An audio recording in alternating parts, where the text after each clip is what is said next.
Dito raw ay pwede kang kumita ng 10,000 sa buwan Isang buwan. per head. Aba, ayos po. Hindi nyo ito lahat sa medyo mahal ito. Malalaki na siya.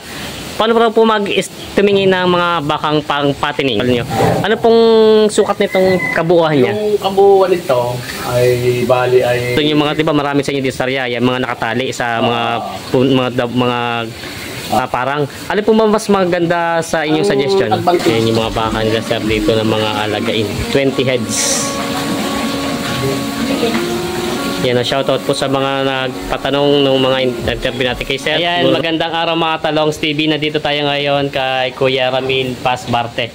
Siya po ay, tayo po ay nagbalik ulit dito dahil marami po nag-request sa atin sa ating YouTube channel at Facebook page tungkol sa mga katanungan, lalong git sa paggagawa niya ng building na to at yung mga baka niya. Kaya samahan niyo ako sa video natin sa araw ito. Yan, si Kuya Ramil mismo ay na-interview natin. May inabutan natin si Kuya Ramil po ay masyadong busy tao. Yan, kaya marami po tayong impormasyon na matututunan lalong git sa pag-aalaga ng mga bakang ito. No, Kuya Ramil, masa-suggest nyo sa mga manonood natin na yung pagbabaka talaga ay magandang... Kung hilig talaga rin yung magbaka, pwede naman. Kung Yan po. may excess naman kayong pera na naamag lang sa parador ninyo, pwede nyo ditong ilagay. Hindi kailangan ng maraming tao.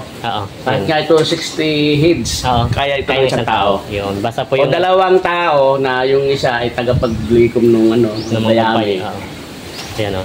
Yan si sir. Yan ang payo ni sir. Kaya sama-sama tayo manood sa video natin sa araw nito. Kung bago pa lang sa aking channel, mag-subscribe ka na para lagi ma-update sa na-upload natin video. Yan. Sama-sama tayo manood sa video natin sa araw nito. Nandito na tayo ngayon.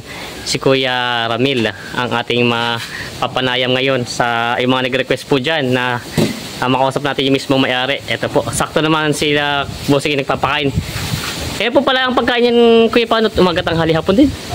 Yung dayami, maga, tanghali, hapon. Ayun, umaga, tanghali, hapon. Tapos yung feeds niya ay maga, hapon. Maghapon po.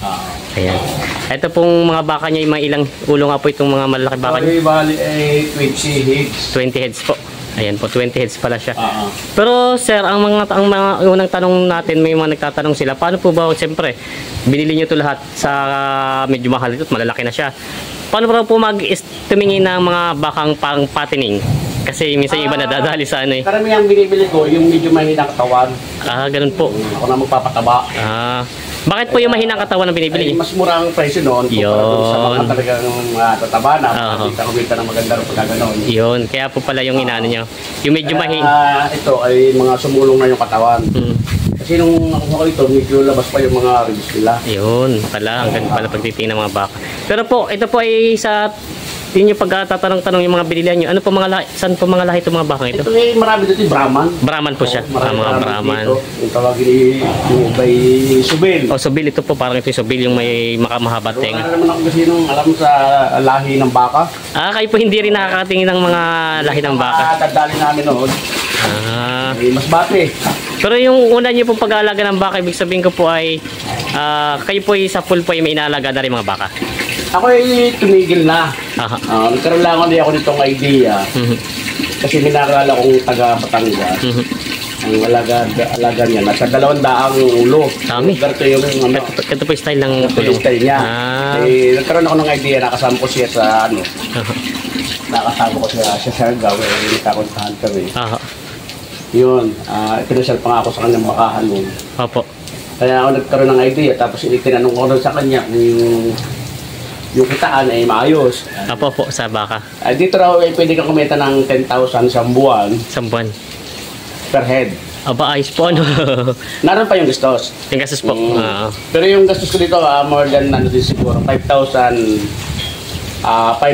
monthly per head. Kumbaga po per head, kumbaga hati po ang gastos nyo din. Ayun. Ibig sabihin, kung kikita ka dito ng pwede humilig pa doon, kung kikita ka dito ng 5,000 na net per head, kikita ko ng 100,000 naman. Yun, ang magandang palang sa pagbabaka nito. Medyo malaking bagay, less na yung bayad sa labor. Sa labor. Less na yung mga maintenance niya. Kasi may mga vitamins niyan eh. May mga vitamins. Kalimitan po, kuya, ito po ba ang feeds nyo naman po ay tuwing nyo pinapakain siya ng feeds? Maga lang. Maga hapon. Maga hapon po. Yun. Sa isang 5 kilos. Ang pakain ko dito bawat baka at 2.5 sa maga, 2.5 sabon. Ayun, malaki-laki din pala pag pizza no at 2.5 kilos po. Kumbaga 5 kilos. Ang consumption nila ay 2 bags every day. Oo. Magkano naman po yung... Pinakita ko parang pumapatak sa 2,800 a day. 1.4 po yung isang sako ng...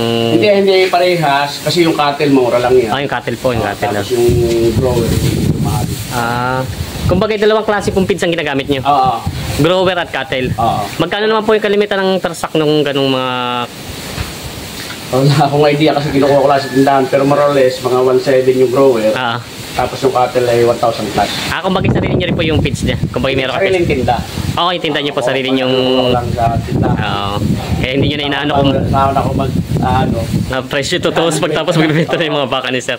Ayan. Ito po ang isang pinakatanungan ng mga manonood po natin kasi medyo malaki po itong coral nyo. Ano pong sukat nitong kabuuan niya? Yung kabuuan nito ay bali ay 15 meters ang 15 meters pong haba. Tapos yung luwag niya 9 meters yung lapad. 9 meters po yung lapad niya. Tapos po, yan tubo po ay buhat dito. Ay ito ay 11 feet. 11 feet po siya. Tapos po ibig sabihin kayo daan, siguro kung ano yung papagawa sa sunod, papalaki niya po. Yung daan, mga 2 meters dapat. Para po hindi masyado mahirapan yung magpapakain. Sa sunod na 10 meters by 15 meters. 15 meters dapat. 10 meters by 15 meters pang laki. Tapos itong space nila, ito po yan. Ang tinatanong nila yung bawat isang baka. Ay 150 cm. 150 meter kalahati. Tapos po yung haba niya. Ay, dito po yung pinakabuhan niya. Ito 9 feet siya. 9 feet po yan. Pero ito, bali 11 feet siya kasama ito. Kasama po ito 11 feet yan po. Tapos ito po, ilan na nga po itong sabi niyo? Ito ay ang space nila ay 150 cm. Bali 1 meter kalahati. 1 meter kalahati. Sir, ba't naman po ganun pala kaluwang parang kita ko parang kasya pang dalawa? Ano yung nakakaikot? Yun. Kumbaga mas... Yung nakita ko rin doon, yung nakita ko nga doon, walang tali eh. Tagalpas po siya. Oo. Iniisip ko man din, baka mag-wild. Yun na nga po. Pero, mamaya pero hindi sila makakalabas kahit na sila mag-wild dun sa loob. Solid po yung bakal niyo mga tuboy. Pero sila nakakaikot din sila. Nakakaikot din pa po, nakatali lang talaga. Nakatali. Oo. Sir, ito pong, siyempre, alam ko po ito medyo magkano nyo po ang gastos nyo dito sa ganito kalaki mo? More or less na nasa 400,000 yung magastos. 400,000 na lang. Kasi itong tubo pa lang. Medyo mahal na. Mahigit ng 100,000 yung magastos. Kasi 100 pieces na ito mahigit. Tapos parang ang presyo parang dito ay 1 plus. Ang isa pong baka tubo. Tubo. Ito po ba galvanized po siya, no? Galvanized na ang sukat niya po? 40. Schedule 40. Special po, for size 40 na po ito. Nice, sir. Yan, ang gaganda ng mga bakan, sir. Ito yung nakita natin nakaraan, pero mamaya titignan natin ulit. Tapos, sir, ang tatanong ko sa inyo, parang ang pakain nyo ngayon ay? Ang pakain ko nga ay grower and cattle. Tapos po ito ngayon, mga ano siya, dayami. Yung binibili ko rin yan. Binibili nyo na rin po. Binibili ko ng 25 pesos per bag. Bakit, sir, dayami? Wala naman tayong damo makukunan. Yun. Pero po kung sakali magkadamo naman, hindi pa rin kaya ng damo. Hindi po kaya. Sa tingin ko. Kasi marami siya masyado po. Mapapagod din. Siguro kaya ng damo siya, hindi maraming tao kailangan. Oo, yun po kailangan talaga. Mali, matarabaho. Gaad ka pa ng gastos. Gastos pa po. Pero po sa inyong experience, di ba sabi niyo po? Ito ay rainy season, may dayami pa rin siya. May dayami pa rin po. Kasi yung i-stock nyo ngayon, ganun. Oo. Nag-i-stock kayo. Problema na nga. Ito pa kumbaga kulang po yun Ilang araw lang po yung gano'ng karami yung nakastock na yun. Pakain niya, sa may ako pakain mo yan, sabi ko bawasan wala akong makunan ng dayami. Hihirapan na sa pagkain. Ilan? Siya pa rin, sa araw. 3 sako sa isang maghapon. Hindi, isang kain. Sa isang kain. Marami nga pala talagang po. Kulang pa. Pero sir, masasuggest nyo po yung ganitong klase kaysa doon yung mga, di ba marami sa inyo dito sa area, yung mga nakatali sa mga parang, ano po mas maganda sa inyong suggestion? Ang advantage nito ay, kasi ang baka, pagka yan ay sobrang ulan, hindi rin siya nataba. Yun pala. Pakain na yun. Yun pala. Ay, dinala na sila na babasa. Pero pagka one time lang, mamadalang, okay lang yun. Pero pagka yung, di ba, pag nagre-release talaga. Oo, talagang maulan dito sa atin, sa Quezon. Kasi mga baka, Ayun, mga palupag, kasi mag- nilalamig din sila. Pero pagka ganyan ang design na hindi sila na uulanan, mahina din minsan sa init, lalo kung pakanipid. Opo. Humahal din sila. Mahina. Kumbaga ang... Ito nga, lalagyan ko pa ito ng lalagyan ko pa ito ng pinaka-shower. Kasi napansin ko nga po, para sabi ko, nakakulang punta ko para mababa siya. Pag uminit yung panahon... Hindi naman ganun kahina ang baka sa init. Talaga po ang kalaban niya. Kalabaw na mahina talaga sa init. Ang kalaban niya talaga po yung ulan. Ulan din. Ulan talaga po. Kasi ako nakita sabi... Kasi po... Ba't sir, ang shower po palang gusto niyo? Kumbaga parang medyo para hindi na rin kasi nung let's do some katrabaho. Mabawas-bawas. Sa buhay mo lang, pwede silang mabasa lahat. Ito na po sir, ang tatanong kong sa inyo, kasi ito nakita natin mga baka. Ilang buwan nyo na nga po itong alaga? Ito ay ang date ito ay... Yung mga petsa pala si Kuya nakalagay dito. February 26. Bago pa lang po. Oo. Pero, yung huli nito ay parang March March na po yung isa. March 3 yata. Oo. Para kasing sabi nung nakita ko si Kuya, tinanong ko nung nakarang yung mag-alaga. Yung malaki na po nila. Siguro by last ng April, babawas na ako dito. Ay, bibenta nyo na po? Oo. Kumbaga... Pero 3 to 4 months lang. Kumbaga mabilis lang talaga siyang inyong kaya naggawa kayo ng... Pagka mga 2 weeks na bago benta, mas puro pigs siya. Pigs na po siya. Wala siyang cattle. Pero hindi lahat. Pipiliin ko lang yung medyo malaki-laki pa. Yung magandang kikitain. Ang income. Galing pala sir nito. Kala ko dati... Kala ko yung iba dati sabi nila yung mga 6 months. Kaya 4 months lang. 4 months lang dapat. 4 months lang po. Para baboy. Wala pa nga 4 months, tingin ko may mabenta na ako dito eh. Yun. Kita ko may naputok-putok na yun. Parang naputok-putok na yung laki nila, Ayan, mga malalaki sa... Ibig sabihin ko, sir, ito po ay pala ang masasuggest nyo talaga mas maganda po ang pagkukural. Maganda rin naman. Sa total, nung una, meron din ako dito, 3 kural lang. 3 lang po. Wala talaga siya labasan. Ang problema pag nilabas yan, nagwa-wild. Kaya mas nilabas mo, bebenta man talaga. Kumbaga po pala, kasi may nagtatanong nga pala sa ating mga nanonood, pwede daw pala nakakoral tapos pwedeng tali sa labas. Medyo mahirap pa pala. Hihirapin na mag-ala. Kung maulan, pasok mo sa loob. Opo, pwede naman po pala. Kung naman, maaraw, hindi sa labas lang. Kumbaga, ang suggestion nyo po talaga magkaroon sila ng bahay. Mas maganda. Para yung baka hindi ganun. Siyempre, masasabi pa na, pag-iwin pa yan. Opo. Matibay naman ito nila. Design ko ito matibay. Pero yung baka hindi ito makakatakbo sa dito kagaya ng tao. Opo. Pag ang bahay nila ay makakatakbo sa kapitbahay. Ito hindi ito makakaya. Hindi talaga kahit bumugit. Hindi mo malakot niyan. Matatanggal yung bubong niya. Kaya design ko yung video matibay. Talaga matibay na po. Kasi po, sabi nga nung asawa niyo nakaraan, natanong ko siya, siyempre ito yung panghahanap buhay. Tama. Para magkakita naman talaga yan. Kumbaga, pang matagalan na yan. Hindi naman basta isang gastos lang yan. Pero meron pa rin ako mga error ng kung may dapat pang i-develop kung hindi mo papagawa sa sunod. Alin po yung sana sir para alam ng iba? Yung bubong nakapasok yung hangin. Para ba sa farm mababuya. Ako bagay mayroon siyang konting iaataas niyo po ito. Ventilation siya. Yun nga po. Para makapasok ang hangin. Pero nakikita ko naman sa baka hindi siya okay naman po ito at open. Hindi siya affected nung init. Yung init.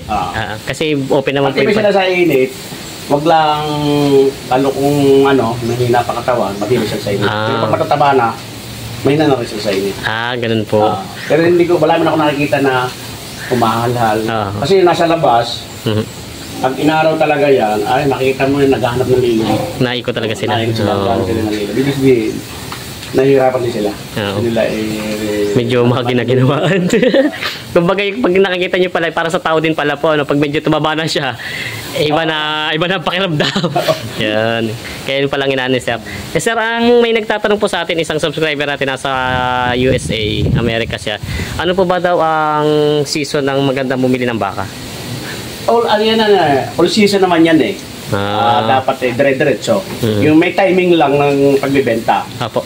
Yung may season din ang mahal. Kagaya nitong itong December. Enrollan. Mura pang baka. Enrollan. Yung April hanggang hanggang siguro ng April, maganda pa ang presyo niya. Maganda pa po. Tapos po, saan po pinakamaganda magbenta ng baka? Mas maganda yun dito na sa bukid Ito, tingin ko dito, pupunta na ako ng mamimili. Yun pala. Pumili kayo diyan, Oo. kung magkakasundo tayo sa presyo, Oo. yun, kung sakali may nanonood na buyer, Opo. siguro mga katapusan ng April po. pwede kayo bumisita rito at baka sakaling makakabenta. tayo. Kasi sir, meron din po nagtatanong sa akin pala na isang, ewan ko saan bandog bansa yan. Pwede rin po ba itong gamiting ganador? Yung mga baka niya? Hindi, wala akong purpose na maging ganador. Kasi wala naman dito nag-aalaga ng babae.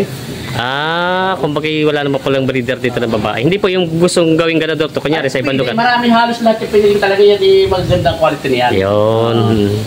Ito pala pwede talagang mga gawing mga ganador siya. At dito may malalaking lahi. Tinignan kita, sobrang gaganda ng mga baka lalaki. Ito po yung magkano po ang range ng mga baka nyo kalimitan na nakuha nyo? Ito siguro yung nag-average ng 75,000 ang isa. Hanggang? 75,000 straight. Straight po? Kasi may presyo nito yung merong 85. Pero may nabila ko ditong isa na pinakamababa, 66 ito. Ito po isang to. Oo. Kumbaga po halos lahat na 70 plus. Inano nyo na po siya, in-estimate nyo na para average na siya ng 70 plus. 75. 75. Yung price niya. Kira yung kanyang vitamins at saka yung mga pamorga. Ito mga pala po, ginagamitan nyo pa rin pala po siya ng molasses? Yung mga medyo mahinang kumain, pinagdidiligan ko ng pero nakikita ko naman lahat naman ganado silang kumain. Bakit po, para saan nga po pala yung molasses na yun? Para magkalasa yung mapagana sa kanila. Kumbaga sa atin kumbaga bitchin. Para ganahan yung mga hayop. Kumbaga yun naman po na hindi naman po kailangan na regular. Ako yung laging meron kasi minsan nga hindi mo masabi. Para din tao yan, minsan tumatabang kailangan mo lagyan. Ng molasses. Pero yun po, pwede po siyang ilagay lang sa time na medyo tamlay kumain ng baka. Pwede naman kahit hindi. Kung maluwa sila sa source ng molasses, pwede every pakain maglagay sila. Kasi medyo mahal din yata po yun Hindi naman kasi yung kamahalan. Yun pala yung pampagana sa kanila yung molasses na yun. Ito yung mga malalaking mga baka. Sabi ng iba, nakakatulong daw para tumaba. Hindi niyo pa po rin nasubukan. Hindi ko pala, kung talaga din nakakapunta. Saka di ba? Yan po. Ibig sabihin sir, ito pala yung nabili ni sir ng halos pinartidahan niya na 75. Kumbaga ito yun, so 1.5 yung bili ko sa baka. Ito po lahat na ito, 1.5. Yan po. Ibig sabihin sir, kailan po kayo maglalabas ng para yung mga gusto mamili? Siguro katapusan ng April. Katapusan ng April po. Papasilip ako ng mamimili. Tingnan nila. Pupili sa kanila. Ako magpipresyo. Bahala na sila. Hindi makakabili. Kasi sir, parang siguro taga rito rin. Isa kasi may lumulusong dito na mamimili. Maramihan. Ngayon, baka doon kami magkakaano. Pero wala na akong intensyon magbiyahe sa Garcia niya. Yun ang tatanong sa inyo kung gusto niyo pa ibiyahe sa Garcia. Malaking gastos pa rin yun at sa tracking. Hindi naman totally malaking gastos. Kasi karamihan dyan matataba na, ilalabas mo. Mamaya, madisgrasya ka, mabalian sa biyahe po, medyo mga wild pusa, pag dito mga sanay sila sa coral, Yun ang mga tinanong natin kay sir. Kakasundo kami, nakita tayong konti, ayos na yun. Hindi naman kailangan ng malakihan at kumbaga pambenta. Na lang. Sa dami na lang, sa dami. Sabi ko aayos yung kita. Possible pa akong siguro papagawa pa nga ako 48 siya yung sunod ko. Dadagdag yan pa po. Hindi magdadagdag po kayo ng panibago building. Hindi na kasya dito Kaya ko na doble sana yung papagawa ko. Kumbaga test trial muna po, trial. Mahirap kasi pagbiglayin yung pero sa tingin nyo po, may recommend nyo po to sa mga baguhan pa lang. Mukhang nabitin kayo sa video natin ngayon sa araw na ito. Abangan nyo po yung part 2 natin dahil marami pa po tayong mahalagang impormasyon na tinanong kay Kuya Ramil sa pag-aalaga niya ng mga baka. Kaya abangan nyo po yung part 2 natin. Ayan po, i-upload natin. Kaya maraming salamat po sa mga nagtanong at lalong higit sa pagbibigay sa atin ng panahon ni Kuya Ramil. At abang-abang lang po tayo sa ating part 2 ng ating video. Sa araw ko, bago ka pa lang sa aking channel, mag-subscribe ka na para like yung updates and upload ating video lalong higit sa pagtatanong natin ng mga impormasyon sa pag-aalaga ng mga hayop. Ayan, maraming salamat po sa panonood mga Talongs TV. Kita kayo sa ating part 2. God bless!